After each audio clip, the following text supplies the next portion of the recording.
विजयपुर शहर जेडीएस पक्ष के बड़े नेता बंदे नवाज महाबरी ने बात करते हुए हमारे ज़रिए मुसलमानों को एक पैगाम दिया है। आने वाले दिनों में मुसलमानों के हालात बद से बदतर होने वाले हैं। कांग्रेस का साथ मुसलमानों को छोड़ देना चाहिए। कांग्रेस की वजह से मुसलमानों को बहुत नुकसान हुआ है। एक हिंदू नेता को चुनकर उसका साथ देना चाहिए, ऐसा उन्होंने कहा। अस्सलाम वालेकुम। मैं BH बंदा नवाज महाबरी बीजापुर के खासकर मुसलमान भाइयों और दीगर कौम के लोगों से भी मेरी ये कुछ बातें उनके सामने रखने के लिए मैं बहुत दिन से सोच रहा था कि जहाँ भी जाओ, शादियों में जाओ, मैयतों में जाओ, जहाँ भी हर गली मोहल्ले में, हर कूचे में चाय पे जो है वही चर्चा चल रही है। मुझे पता नहीं कि लोग इलेक्शन को इतना सीरियस लोग लेके चर्चा क्यों करते हैं। कोई भी चुन के आए, चाहे हिंदू आए चाहे मुसलमान आए, जन्नत तो नहीं उतार सकता इस भूमि पर। जो भी रेगुलर काम है, जो गटर है, ड्रेनेज है, इलेक्ट्रिसिटी है, इतना ही होने वाला है। इसके अलावा कुछ होने वाला नहीं। और हमारी आने वाली नस्ल को कुछ हमारी तरफ से लोगों में एक शऊर पैदा हो, ऐसी मेरी कुछ बातों में बताने की मैं कोशिश करता हूँ। अगर मेरी बातों में कोई सच्चाई नहीं है, अगर आपको कोई मेरी बात अच्छी नहीं लगती है, तो मैं समझता हूँ कि आप लोग मुझे माफ़ करेंगे, क्योंकि मेरी सियासी ज़िंदगी और जितनी भी मेरी उम्र है उसका जो मुझे तजुर्बा है, उस हिसाब से मैं लोगों में बांटने की कोशिश करने के लिए मैं आप लोगों के सामने आया हूँ। मेरी शुरुआती ज़िंदगी 1992 तक मैं कांग्रेस में ही रहा। हमारे बीजापुर के एक्स मिनिस्टर जो आज इस दुनिया में नहीं है, अल्लाह ताला उनको जन्नत नसीब करे, मैं उनके साथ बहुत क्लोज था। दूसरे पार्टियों में रहने के बावजूद भी हमने बहुत सी कुर्बानियाँ देते हुए उस्ताद साहब का इलेक्शन किया करते थे। तो उसके बाद 92 में बाबरी मस्जिद का जो इशू हो गया, उसके बाद हमने कांग्रेस छोड़ा और जनता दल में शामिल हुए, और उसी तरह बहुत से लोगों ने भी जनता दल में शामिल हुए। और 94 में पूरी कर्नाटक में जनता दल की गवर्नमेंट बनी और देवेगौड़ा साहब इस कर्नाटक स्टेट के मुख्यमंत्री बने। कुछ ऐसी वैसी चीज़ें होने के बाद, बड़े बड़े लीडरों में कुछ फसाद होने के बाद, रामकृष्ण हेगड़े को पार्टी से बाहर काटने के बाद हम लोगों ने भी जनता दल छोड़ के हेगड़े साहब का दामन थामा। फिर सियासी सफ़र ऐसा ही चलता रहा। बाद में मैं संयुक्त जनता दल, लोक शक्ति ऐसे होते हुए 2004 में मैं संयुक्त जनता दल का जिला अध्यक्ष भी बना था। उसके बाद 2006 में मैं जनता दल ज्वाइन किया। 2008 में मैं इलेक्शन को ठहरा। 2006 में उस्ताद साहब का इंतकाल हुआ था, कोई नहीं थे। देखेंगे बहुत से हमारे पार्टी के कार्यकर्ता की ज़बरदस्ती से मैंने इलेक्शन में ठहरा। कांग्रेस का कैंडिडेट भी मुसलमान होने के वजह से हमने इलेक्शन में दोनों लोगों को हार का सामना करना पड़ा। उसके बाद कुछ चीज़ें ऐसी हुई पार्टी में कि हमको काम करने के लिए वहाँ अच्छा नहीं लगा, तो हम खामोश थे। बहुत से पार्टियों में भी मैं गया, कांग्रेस में गया, केजीपी में गया, कहीं भी मुझे अच्छा नहीं लगा। क्यों बोले तो एक बार जो समाजवाद से आता है, जो जनता दल का कार्य करता है, वो कहीं भी टिकता नहीं, फिर वापस जनता दल को ही आता है। तो फिर 2 महीने पहले देवेगौड़ा साहब को किसी ने मेरे बारे में बताया कि वो अभी खामोश हैं, बैठे हैं। तो मुझे रात को 11 बजे फ़ोन किए, बात किए। तो इस वजह से मैं पार्टी के अंदर जो अच्छे लोग हैं उनके सामने बोला कि देवेगौड़ा साहब ने ऐसा बोला है पार्टी का काम करने के लिए। तो हमने भी पार्टी के काम में जद्दोजहद करने के लिए तैयार हो गए। और उसी तरह पार्टी का जिला अध्यक्ष भी घर तक आया बुलाने के लिए। चलो फिर ठीक है, काम कर रहे हैं। लेकिन मुझे लगता है कि हम जो चीज़ें दूसरी पार्टियों में चल रही हैं, लोगों में कंफ्यूज है कि जनता दल वाले कांग्रेस को हराने के लिए टिकट देते हैं। तो मैं आपको ये बात क्लियर करना चाहता हूँ कि जब 2008 में मुझे टिकट दिया गया तो देवेगौड़ा साहब का मैं माइनॉरिटी कन्वेंशन किया था आलमगीर शादी महल में। तो 6 महीने पहले मेरा टिकट डिक्लेयर हो गया था। तो फिर आप कांग्रेस वालों ने क्यों मुसलमान को टिकट दिया? मेरा ये सवाल है आप कांग्रेस वालों से। तो फिर आप लोगों ने भी जनता दल के कैंडिडेट को गिराने के लिए टिकट दिया था। तो अब क्यों आप बोल रहे हैं कि जनता दल वाले मुसलमान को हराने के लिए टिकट देते हैं? रही बात, ये छोड़ दो, मैं कुमारस्वामी से डायरेक्ट बात किया हूँ। मैं तो इलेक्शन ठहरने के लिए तैयार हूँ, मैंने उनसे बोला हूँ। लेकिन ये जो ब्लेम है, परसों हम जब उनसे मुलाकात किए थे, जब वो कुमारस्वामी स्टेटमेंट दिए कि हम जीतने वाले को ढूंढ रहे हैं, तो हम भी कुमारस्वामी के साथ हैं। दूसरे कम्युनिटी का कैंडिडेट डालने की कोशिश चल रही है, हम भी कैंडिडेट ढूंढ रहे हैं, चल रहा है। अंदर से कुछ लोग कुमारस्वामी से, देवेगौड़ा साहब से टच में हैं, बात चल रही। लेकिन कांग्रेस वालों से मेरा ये सवाल इसलिए है, जब आप मुसलमानों के साथ,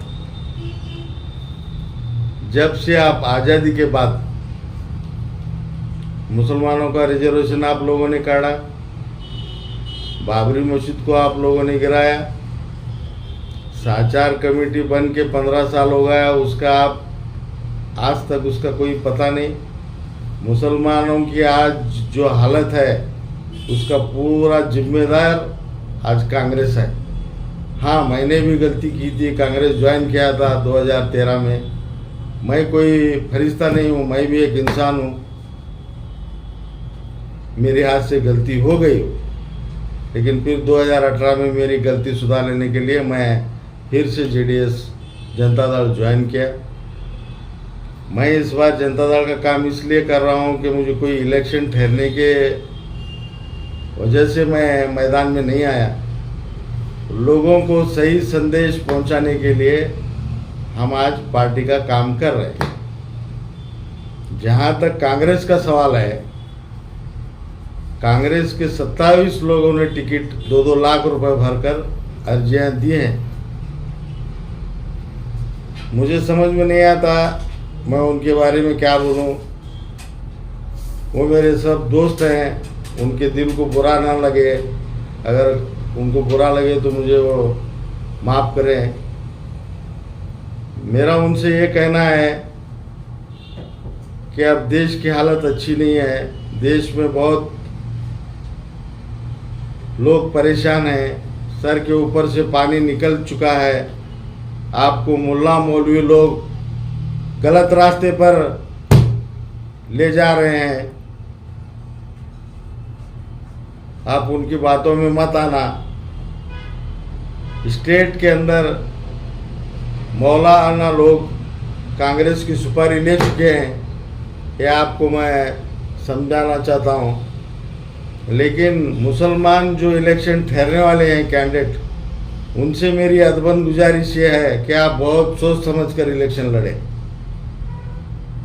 मेरा ये कहना है, मैं ये आपकी पार्टी को सजेशन देना नहीं चाहिए, मैं एक जनता दल का कारकुन होने की वजह से मैं नहीं बोल सकता आप मैं, लेकिन आपको ये संदेश देना चाहता हूँ,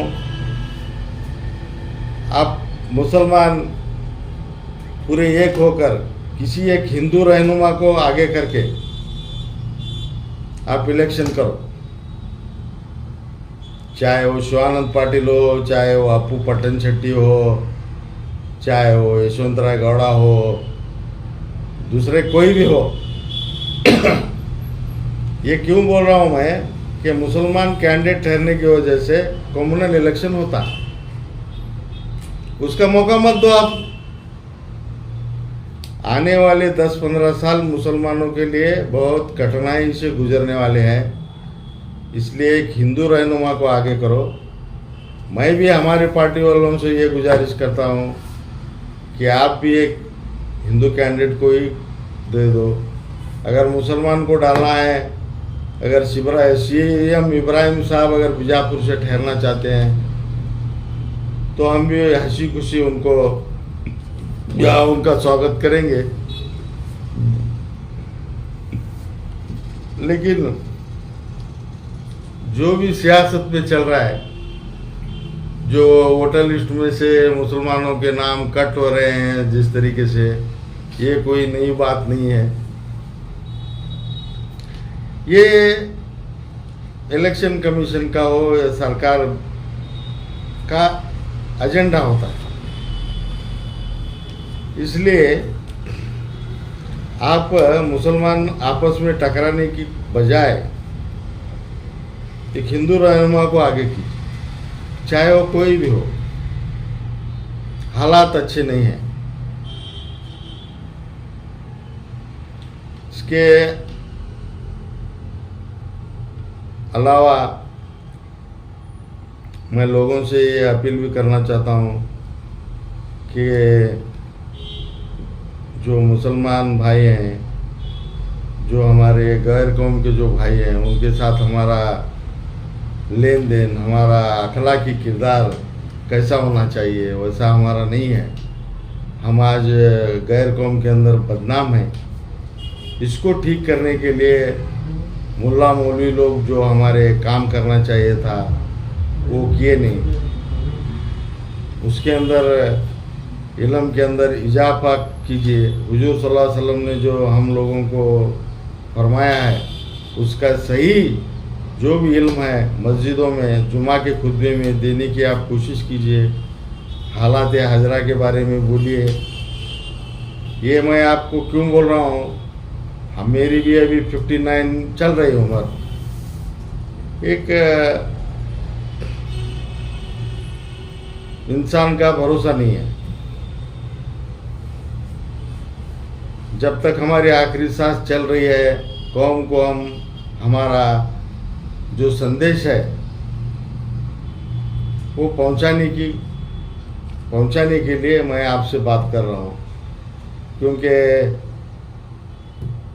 उम्र के हिसाब से आदमी का कब क्या होता है क्या भरोसा नहीं। इसलिए मुझे जो कहना चाहिए था मैंने कहा। बाकी आपकी मर्जी। अगर मेरी बात आपको अच्छी लगी हो तो ठीक बात है, अगर आपको बात अच्छी ना लगी हो तो अल्लाह के लिए मुझे माफ़ करें, मुझे सही राय दें। मैं भी कोई बहुत बड़ा फिलोसोफर नहीं हूँ। एक छोटा सा जितने मेरी समझ में आया है मैं आपके सामने बोला हूँ। कि हिंदू रहनुमा चुन के मुसलमानों को एक रहनुमा बनाने की बात कर रहे हैं आप। ऐसा क्या डर है जो आप लोगों से ये मैसेज में बोल रहे हैं कि हिंदू रहनुमा चुन के मुसलमानों को एक रहनुमा बनाना चाहिए?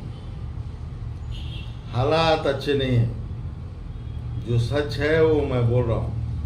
आपको लेना है तो ले लीजिए, वरना इसको छोड़ दीजिए वहीं पर। क्यों बोल रहा हूँ, जब एक मुसलमान कैंडिडेट ठहरता है प्रैक्टिकल में घेरी मार के कम्युनल इलेक्शन होता है। आपको कोई हिंदू वोट आने वाला नहीं है। तो इसकी वजह से अगर वहाँ हिंदू रहनुमा को आप आगे करेंगे तो ये चीज़ नहीं होती। तुम्हारे जो भी डेवलपमेंट के काम है, जो माइनॉरिटी बेल्ट में जो काम नहीं हुआ, जो आप बोल रहे हैं, वो हिंदू रहनुमा के सामने आप बिफोर इलेक्शन रखिए, उनके साथ बात किए, कमिटमेंट करिए, कंडीशन करके आप इलेक्शन कीजिए। लेकिन कांग्रेस के प्रचार समिति अध्यक्ष श्रीमान MP पाटिल साहब ने तो कहा है कि माइनॉरिटी बेल्ट है, तुम रिजर्वेशन होने की वजह से मुसलमान को ही टिकट दे सकते हैं। वो उनके पार्टी का मसला है, वो प्रचार समिति के अध्यक्ष हैं, वो अपना डिसीजन आप करें। ये मैं मेरी पर्सनल वैयक्तिक मेरी राय दे रहा हूँ, मैं किसी पार्टी को मैं राय नहीं दे रहा है। मुसलमानों के एक सियासी मुसलमान होने के नाते एक सियासी ज़िंदगी में मेरा जो एक्सपीरियंस है मैं उसको बता रहा हूँ। लेकिन जो डर की वजह है आप खुलासे से बताएंगे तो ठीक रहेगा। डर क्या है, खुला बोल रहा हूँ ना, मुसलमान कैंडिडेट ठहरने की वजह से आपको दूसरे कौम के वोट नहीं आएंगे। सर के ऊपर से पानी निकल चुका है, अंदर जो कुछ चल रहा है तुम लोगों को मालूम नहीं है। आने वाली नस्ल के लिए खतरे की घंटी है। नहीं, वही तो हमारा सवाल है कि वो डर क्या है। आप अगर खुलासे से बताएंगे तो सबको मैसेज में मिल जाएगा। डर क्या है, आने वाले दिनों में सिविल वार होने की नौबत आने वाली है। आप इलेक्शन ठहर के, मैं पूरे राज्य के मुसलमानों के जो लोग टिकट ठहरने वाले हैं सभी मेरी गुजारिश है कि आप हिंदू रहनुमाओं को आगे करो कुछ दिन के लिए। तुम्हारे अखलाक किरदार, तुम्हारे इस्लाम के बारे में उनके सामने पेश करो। तुम्हारे इस्लाम को ही वो झुठला रहे हैं, तुम्हारे पैगंबर को झुठला रहे हैं। इससे ज़्यादा और क्या चाहिए आपको? RSS बजरंग दल के लोग जो जिस तरीके से काम कर रहे हैं आप लोगों को मालूम नहीं है। इसलिए मुझे ये बहुत दर्द के साथ, बहुत अफसोस के साथ, मैं मेरे भाई लोग ही हैं वो टिकट मांगने वाले, उनसे मैं बोलना पड़ रहा है, मैं तकलीफ के साथ।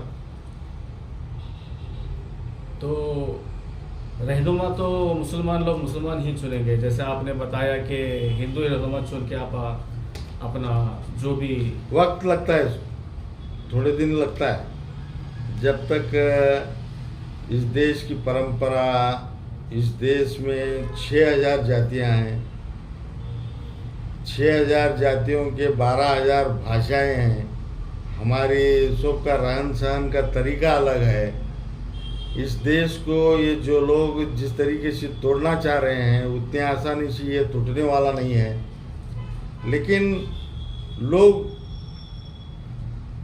हिंदू जो शब्द है उसको बदनाम करने की कोशिश कर रहे हैं। हिंदू एक जो सनातन धर्म है, वैदिक धर्म है,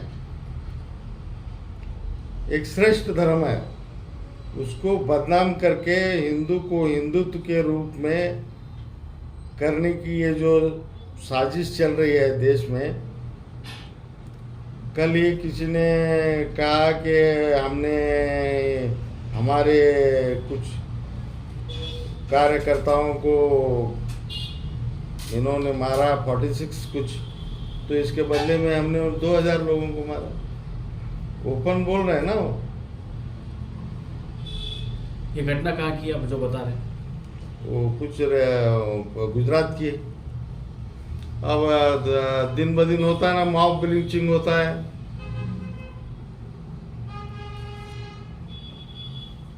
हर जगह होता है। आप लोगों के साथ उनका लेन देन सही नहीं है, मुसलमानों को गलत समझते हैं वो लोग। हमारे लोग, कुछ लोगों की गलती की वजह से हमारे लोगों में धब्बा लग गया है। बार आप कांग्रेस की बात कर रहे हैं, मेरी समझ में नहीं आता कांग्रेस के लोगों ने मुसलमानों को कितना उल्लू बनाया।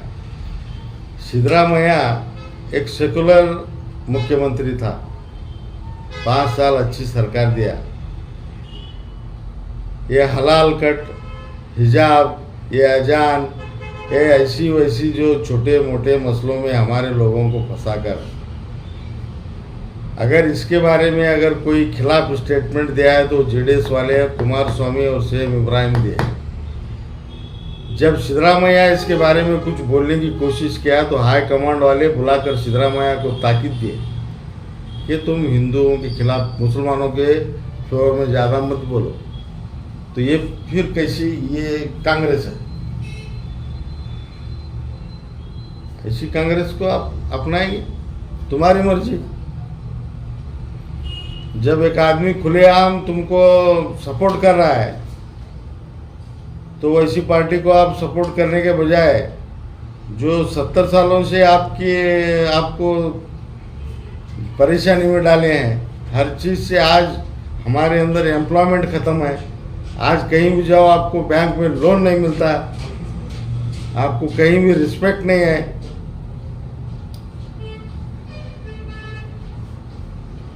जितने भी मुसलमानों के खिलाफ आरएसएस वाले, वीएचपी वाले जो भी एजेंडा लेकर सामने आए, उसके खिलाफ अगर कोई बात किया है तो वो कुमार स्वामी है और सीएम इब्राहिम है। कांग्रेस वालों की ये ताकत नहीं है। अभी बात करने की कोशिश कर रहे हैं ये लोग, तो राहुल गांधी को भी बोलना पड़ा कि मैं ब्राह्मण हूँ, मैं गोत्र है, मैं जन्माधारी हूँ।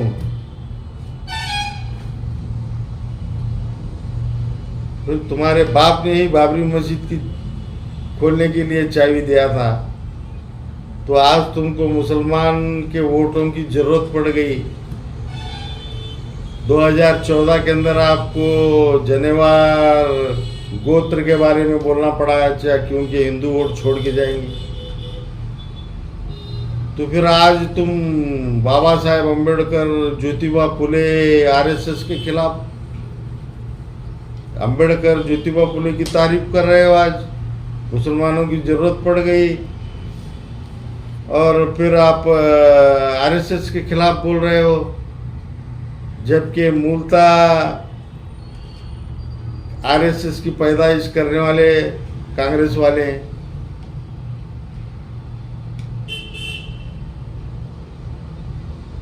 इसका कर्ता धर्ता जो भी है पूरा मूलतः कांग्रेस वाले।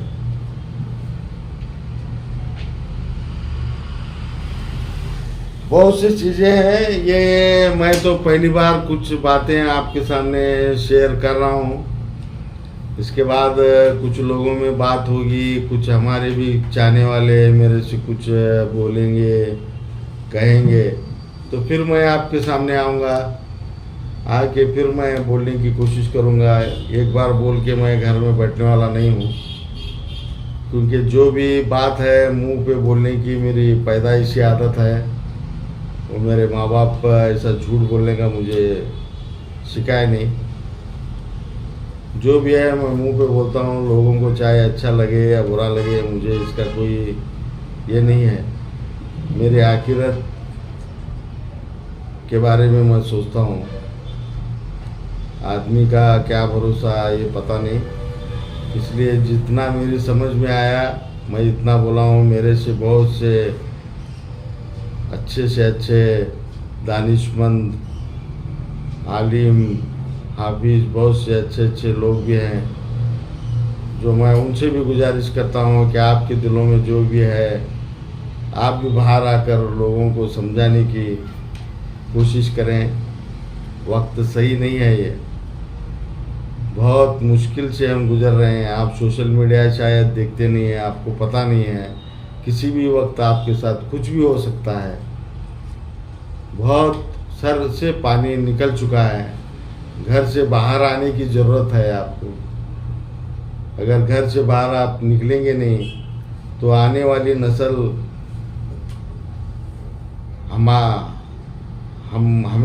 हमें माफ़ नहीं करेगी। आने वाली नस्ल जो है हमारी इन गलतियों को माफ़ नहीं करेगी। और नए न्यूज़ों के लिए देखते रहिए अपना चैनल TV22 न्यूज़। लाइक करें, शेयर करें, सब्सक्राइब करें और बेल आइकन बटन दबाना ना भूलें।